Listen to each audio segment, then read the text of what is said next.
Heather Keats is Head of Weather News at Met Service, back to talk me through these latest warnings. Heather, this is so tough for the Nelson Tasman region. Talk me through what they can expect in the next few hours. Yeah, well, parts of Tasman are now under that red, severe, heavy rain warning. Obviously, we don't do that lightly. This is the first time that particular area has ever been put under a red warning.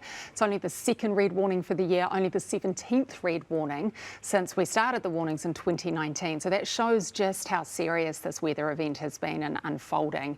And they still have quite a few hours left under that warning period with very heavy rain and, of course, strong winds as well with that wind watch in place. So we've seen the rain moving through today. We've seen the downpours. There are more of those sort of thunderstorms, those heavy downpours expected tonight, and the impacts from that will continue well into dark and into tomorrow.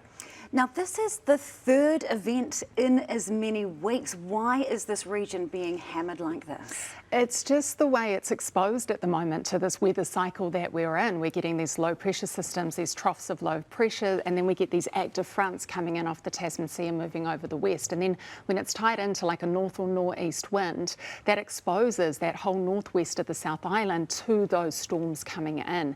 It has been relentless. It seems to be one storm, get a couple of days of dry weather, and then the next one hits. And that's why the impacts are so great. And that's why this red warning has been issued. It's not solely on just the weather that they're experiencing today and tonight.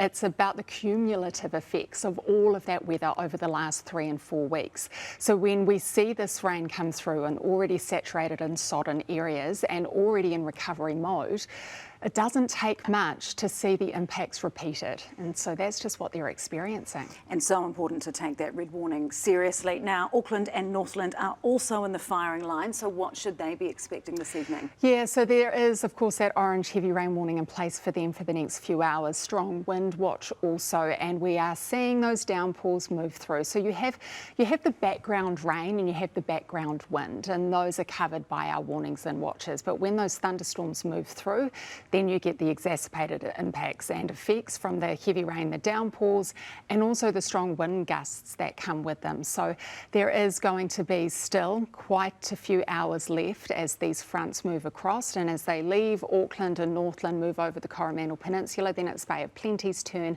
parts of Tairāwhiti Gisborne also under an orange warning through till tomorrow morning. So it could be a long night for some.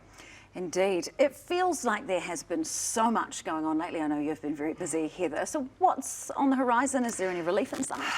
Yeah, we've got a couple of days of dry weather next week, which will be nice.